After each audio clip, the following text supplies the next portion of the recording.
Students, आज हम discuss करने वाले हैं फ्यूचर टेंस को।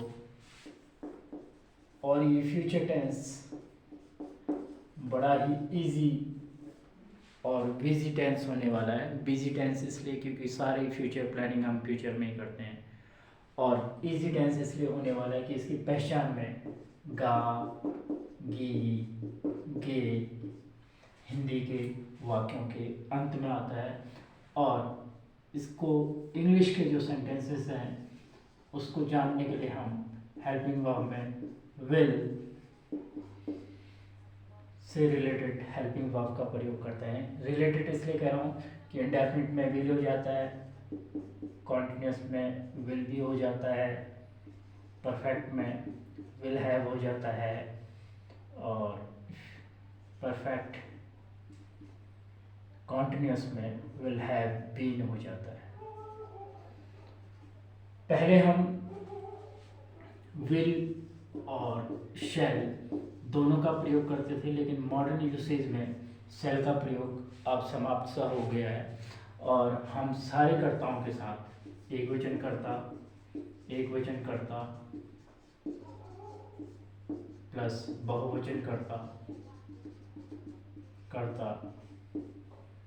आई, we, you, they, he, she, it सभी के साथ विल का प्रयोग करते हैं। किसका प्रयोग करते हैं? विल का।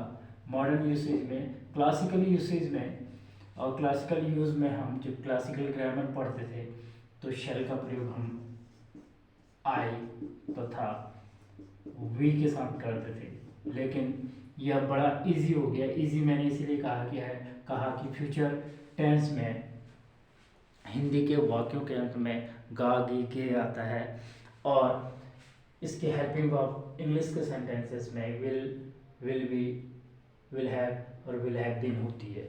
और बिजी टेंस इसलिए कि सारे कार्य और सारा थॉट प्रोसेस हमारी फ्यूचर की प्लानिंग से होता है, तो ये इसलिए बिजी टेंस होता है। तो देखिए, ये सब फ्यूचर टेंस है। अब हम इस फ्यूचर टेंस में प्रत्येक भाग के future indefinite, future continuous, future perfect continuous के स्ट्रक्चर को समझेंगे। इसका स्ट्रक्चर, इसकी हेल्पिंग वर्ब, इसकी मेन वर्ब और इसके यूज को समझेंगे कि कैसे हम इंग्लिश लिखने और बोलने के लिए future indefinite, future continuous, future perfect और फ्यूचर परफेक्ट कॉन्टिन्यूस का प्रयोग करते हैं। Let's get started. The very first part of future tense is future indefinite tense, and in a future indefinite tense, future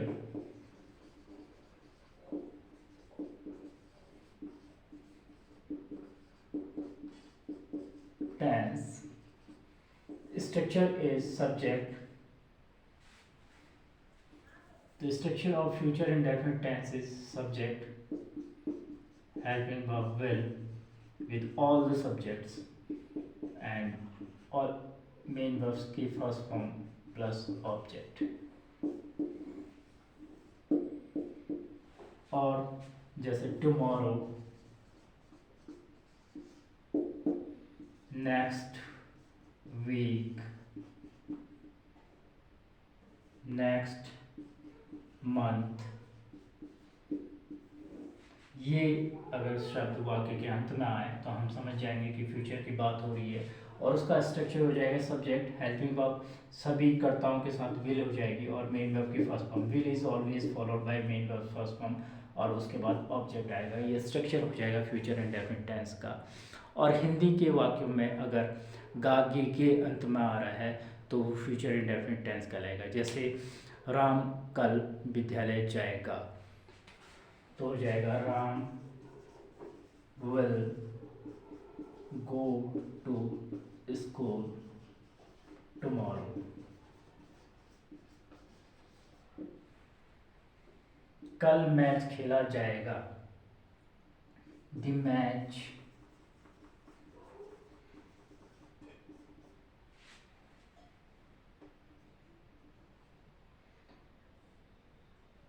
will be played tomorrow। तो ये future की बात हो जाती है। उसके बाद हम देखते हैं कि फ्यूचर कॉन्टिन्यूअस टेंस का क्या स्ट्रक्चर हो जाएगा।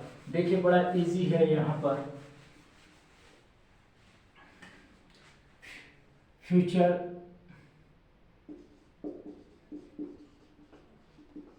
कॉन्टिन्यूअस का स्ट्रक्चर को समझना। Continuous tense,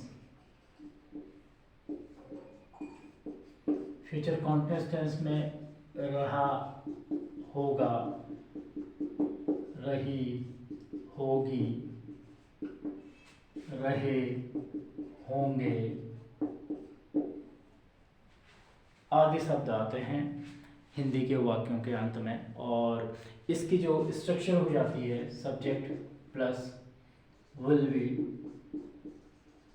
plus main verb की फर्स्ट फॉर्म में आईएनजी प्लस ऑब्जेक्ट हो जाता है।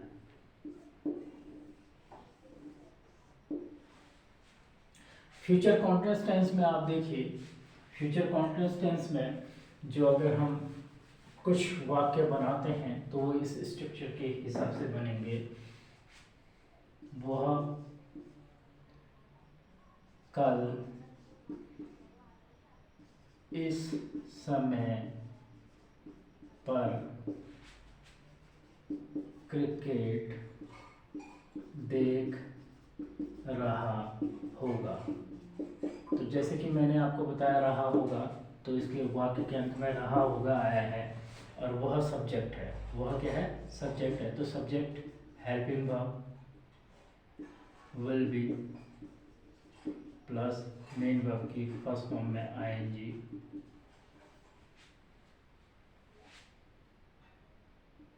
Plus object plus by plus plus time. इस समय कह रहा है ये वाक्य में, तो टाइम भी आ जाएगा। तो अगर इसकी इंग्लिश हम बनाएं तो फ्यूचर कॉन्टिन्यूअस टेंस में इसकी इंग्लिश बनेगी he will be watching cricket by this time tomorrow. तो यहाँ पर विल बी जो यूज हुआ है हेल्पिंग वर्ब वो फ्यूचर कॉन्टिन्यूअस टेंस को दिखाया है और ये विल बी रहा होगा के लिए यूज हुआ है। और वॉचिंग आपका क्रिकेट देख रहा है होगा। तो जिन वाक्यों के अंत में रहा होगा, रही होंगी, रहे होंगे आएगा तो फ्यूचर कॉन्टिन्यूअस की बात करेगा। अब देखिए फ्यूचर परफेक्ट टेंस में हम क्या स्ट्रक्चर यूज करेंगे। फ्यूचर परफेक्ट टेंस में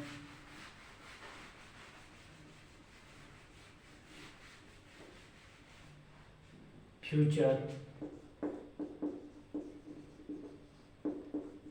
परफेक्ट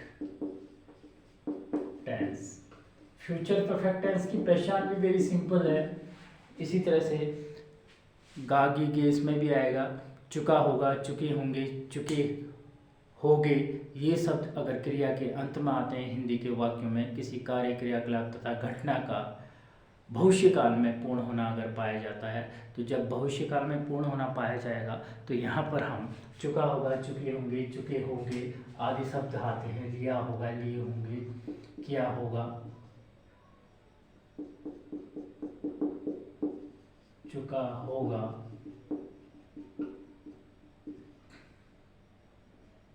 चुकी होगी, ये शब्द आते हैं। और चूंकि ये परफेक्ट है तो इन वाक्यों में फ्यूचर टेंस में किसी कार्य, क्रियाकलाप तथा घटना का पूर्ण होना पाया जाता है। किसी कार्य, क्रियाकलाप तथा घटना का पूर्ण होना पाया जाएगा फ्यूचर में, भविष्य में। और उसके लिए हम चुके होंगे, चुका होगा, चुकी होंगी ये हिंदी के वाक्यों में क्रिया के अंत में आएगा। और अब इंग्लिश के वाक्यों को कैसे पहचाने कि वो फ्यूचर परफेक्ट टेंस का है, तो वहाँ पर विल हैव, हेल्पिंग वर्ब का प्रयोग किया जाएगा। किसका प्रयोग किया जाएगा? विल हैव, हेल्पिंग वर्ब का। और जैसे कि मैंने इस वीडियो की शुरुआत में कहा कि वेरी इजी टेंस है, क्योंकि यहाँ पर सारी टेंस जो हेल्पिंग वर्ब्स हैं वो विल के साथ जुड़ के आ रही हैं। जैसे यहाँ पर परफेक्ट है तो विल हैव हो जाएगा, और इसका स्ट्रक्चर हो जाएगा subject plus helping verb will have plus main verb की थर्ड फॉर्म। और जैसे कि आपको पता है कि 3 परफेक्ट हमारे पास होते हैं, present perfect, past perfect and future perfect. यहाँ पर helping verb is always followed by main verbs third form, that is the universal rule and you can easily mug up this rule plus object. ये हमारे पास structure होगा future perfect tense का। Future perfect tense का structure होगा, जैसे ये वाक्य लेते हैं, राम कल तक इस पुस्तक को पढ़ चुका होगा। अब देखिए, राम कल तक इस पुस्तक को पढ़ चुका होगा, मैंने पहचान बताई आपको, चुका होगा, चुका होगा, चुका, चुका, चुकी, चुके, ये परफेक्ट के बारे में बताते हैं, और ये गा गी गे हमें फ्यूचर के बारे में बताते हैं। तो वेरी सिंपल, चुका होगा हमें बताता है फ्यूचर परफेक्ट के बारे में। अब जब फ्यूचर परफेक्ट के बारे में हमें ये बता रहा है तो हमें जब स्ट्रक्चर को यूज करना होगा, subject plus main, subject plus helping verb plus main verb की थर्ड फॉर्म प्लस ऑब्जेक्ट जब हम लाएंगे तो उसमें सब्जेक्ट के बाद हम विल हैव का प्रयोग करेंगे, क्योंकि चुका होगा यहाँ पर आया, और विल हैव हम कर्ता के अनुसार करेंगे। राम यहाँ पर सब्जेक्ट है, राम, और हेल्पिंग वर्ब में आ जाएगा will have, will have. Main verb की थर्ड फॉर्म पढ़, रीड की थर्ड फॉर्म रेड, इसकी स्पेलिंग वही होती है, उच्चारण बदल जाता है। राम विल हैव रेड इस पुस्तक को, दिस बुक, कल तक, बाय टुमारो। तो वेरी सिंपल, राम कल तक इस पुस्तक को पढ़ चुका होगा के लिए हो जाएगा Ram will have read this book by tomorrow. तो हमें ये फ्यूचर परफेक्ट जो टेंस है उसका यूज़ भी आ गया। इसकी जो हेल्पिंग वर्ब होती है वो विल हैव होती है, और पहले हम शैल हैव का भी प्रयोग करते थे क्लासिकल ग्रामर के टाइम पे, लेकिन आज मॉडर्न यूसेज में शैल हैव, शैल बी और शैल हैव बीन का प्रयोग नहीं होता है। हम स्पीकिंग और राइटिंग में फ्रैंकली, इजीली विल का प्रयोग करते हैं, विल हैव का प्रयोग करते हैं। तो देखिए, राम कल तक इस पुस्तक को पढ़ चुका होगा, चुका परफेक्ट टेंस बनाया, और होगा ने हमें फ्यूचर टेंस बनाया। तो फ्यूचर परफेक्ट टेंस की हम बात कर रहे हैं, तो हमने इसे कन्वर्ट किया, Ram will have read this book by tomorrow. अब इसके बाद जो दूसरा हमारा टेंस होगा वो होगा future perfect continuous tense. Future perfect continuous tense, future perfect continuous tense में हम जो यूज़ करेंगे स्ट्रक्चर को, हेल्पिंग वर्ब को, मेन वर्ब को, और क्योंकि ये परफेक्ट कॉन्टिन्यूअस टेंस है तो इसमें कार्य के शुरू होने का समय भी दिया रहेगा, और वो समय निश्चित समय या अनिश्चित समय के रूप में भी होगा। देखिए कैसे, future perfect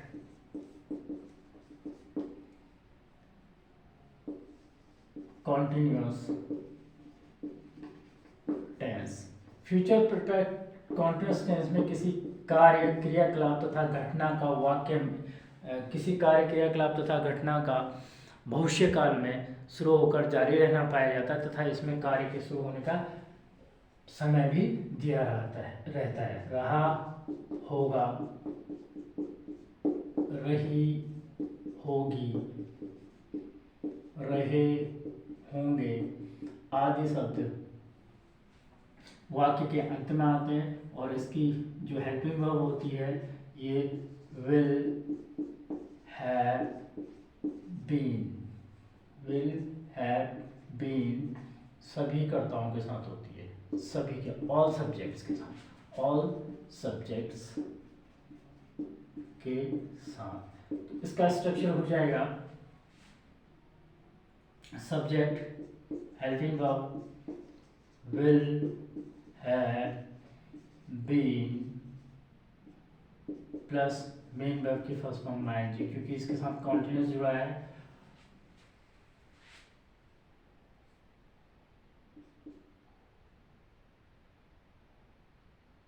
plus object plus since या फॉर प्लस टाइम। तो ये इसका स्ट्रक्चर हो जाएगा। Subject helping verb will have been, और मेन वर्ब की फर्स्ट फॉर्म आईएनजी ऑब्जेक्ट, और उसके बाद सिंस या फॉर। निश्चित समय के लिए सिंस का प्रयोग करेंगे और अनिश्चित समय के लिए हम फॉर का प्रयोग करेंगे, उसके बाद टाइम आ जाएगा। देखिए कैसे।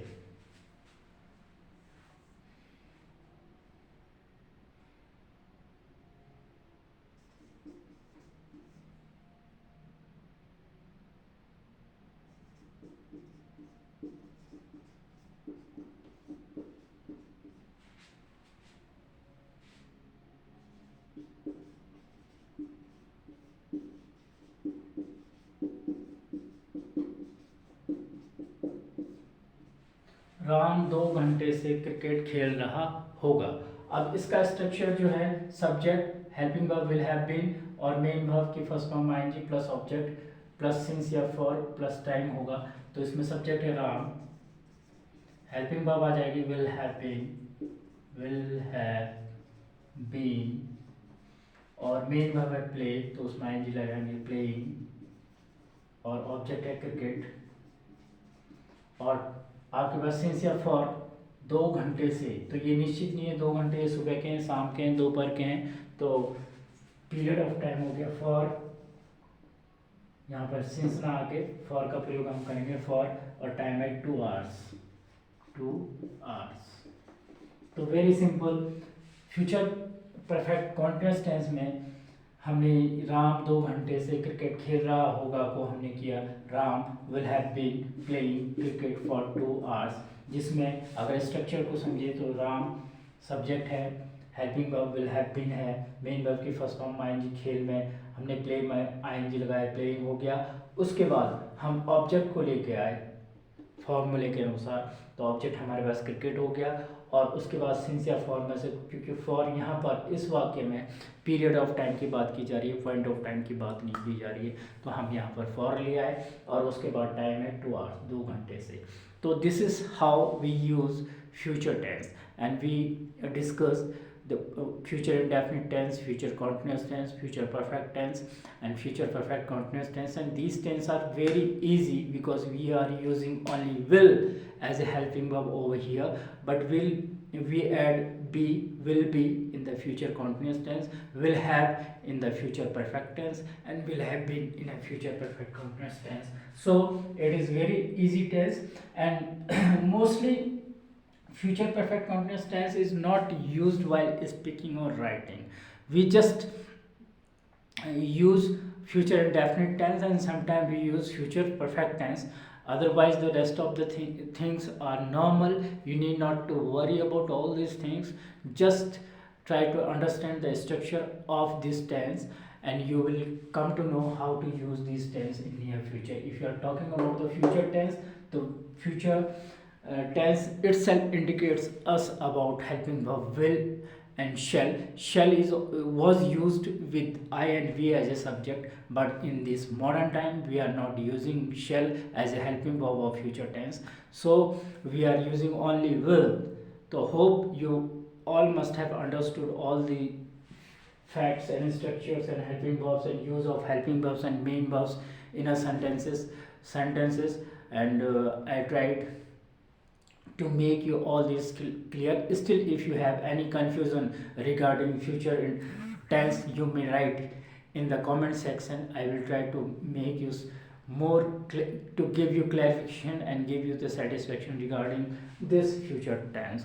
Okay viewers and my dear students, you are giving more love to me and you are watching my videos. I am happy with that. If you like, then hit the like button. Don't forget, just hit now, hit like button and comment in the comment section, and subscribe my channel so that it give me more motivation to make videos like this. So till then, before saying goodbye, I would like to share one thing with you people that do not have any fear regarding speaking.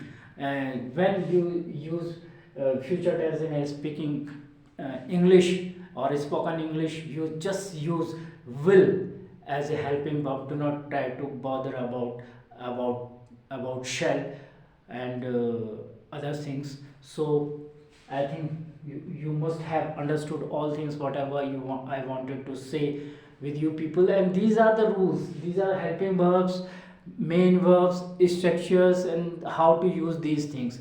But in the coming videos you will get exercise on the basis of tenses and rules, not only rules but tricks to use these tenses in speaking part of the English or as well as in the written part of the English. Till then, goodbye, take care.